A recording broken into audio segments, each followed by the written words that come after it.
não sabem mais o que fazer para pagar as contas. Depois de praticamente um ano com portas fechadas e sem trabalho, o dinheiro acabou, mas as contas essas continuam chegando.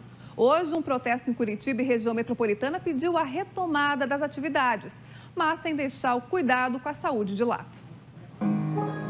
A Solange dava aulas de piano em uma escola de Curitiba e, por conta da pandemia, está com o contrato suspenso desde abril do ano passado. O colégio que eu trabalho se preparou para que as aulas extracurriculares voltassem agora no dia 1º de março.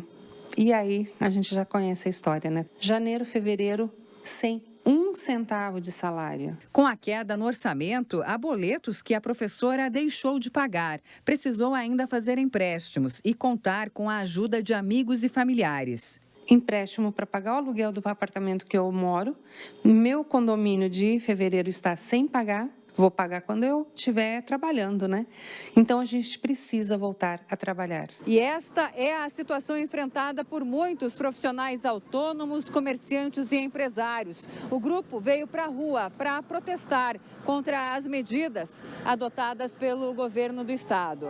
Nas faixas, o pedido de reabertura das escolas e do comércio, seguindo todos os protocolos de segurança. A gente sabe que o vírus existe, o vírus mata. A gente é mais a favor do que nunca de seguir corretamente protocolos. Mas essas medidas restritivas que a prefeitura impôs são muito drásticas. A gente é a favor da saúde e da economia também. Nós queremos que as duas coisas andem juntas. Os manifestantes lembraram que as instituições do ensino estão há meses se preparando para as aulas presenciais. Pela rotina das crianças e pelos nossos empregos também, né? Precisam trabalhar também. Os impostos não pararam pra gente e a gente continua pagando tudo certinho, então a gente precisa voltar. A carreata passou pelas principais ruas da capital até chegar ao Palácio Iguaçu, sede do governo estadual. Em São José dos Pinhais, na região metropolitana, a mobilização foi no centro da cidade. Diante da crise, a Federação das Associações Comerciais do Paraná pediu auxílio emergencial para os empresários de segmentos mais atingidos pela pandemia. A gente tem segmentos aí de escola, restaurantes, eventos, hotéis, que não vão conseguir sobreviver a tudo isso. Então, por isso, a necessidade desse auxílio. Sem condições de arcar com os impostos e as dívidas, muitos empresários temem ter que encerrar as atividades. A escola está toda preparada, toda conforme o protocolo pedido pela vigilância sanitária. Nós queremos trabalhar. Sem trabalhar não dá? Não dá. O que acontece? Zero, todo mundo vai à falência. E para repercutir essa situação, Mark Souza já está chegando aqui no estúdio comigo. Boa noite para você, Mark. O lockdown não é a única saída. É preciso planejar outros caminhos. Como se faz? Boa noite, Simone. É mesmo isso. O governo até parece ter flexibilizado um pouco o lockdown, mas ainda falta clareza na tomada de decisões. Por exemplo, fechamos tudo por 1 semana e meia. Quando reabrirmos o comércio lá na próxima quarta-feira, ele só poderá funcionar nos dias úteis. Na prática, teremos um mini lockdown de fim de semana. Será que cientificamente esses 2 dias resolvem o problema? Vários especialistas dizem que não. Um deles é o ex-ministro da Saúde, Nelson Teich, que diz que isso não adianta nada. O vírus não segue calendário e não fica mais perigoso aos finais de semana. E mais, quando se diminui o tempo de abertura, você obriga as pessoas a se aglomerarem enquanto os espaços ficam abertos. Vimos o exemplo na questão dos supermercados em Curitiba. Eles fecharam nos domingos, e isso gerou aglomeração e caos aos sábados. Há um ano, todos nós sofremos com a pandemia e boa parte dos gestores públicos sempre agem da mesma forma. Quando os casos aumentam, eles fecham tudo. Simplesmente estamos desligando cidades e estados inteiros e pedindo que todos fiquem em casa, como se tivéssemos que apenas torcer para o vírus parar de circular. O lockdown não pode ser o único caminho. Precisamos nos antecipar aos problemas, não se trancar e fugir deles. Podemos fazer isso com um plano que busque soluções que aliem prevenção à Covid-19 sem descuidar do amanhã. Recessão econômica causa desemprego, fome e insegurança. E isso também pode se tornar um problema fora de controle. A palavra é planejamento. Repito, planejamento. Por exemplo, existem dados de quando e como as pessoas vão aos supermercados. Através de modelos matemáticos, podemos desenhar fluxos e horários para evitar aglomerações. Outro caminho é a vacina, claro. Quando anunciou agora à tarde as novas medidas, o governo deixou claro que até tem várias tentativas em curso, mas, na verdade, até agora, apenas aguarda que o governo federal mande as doses para cá.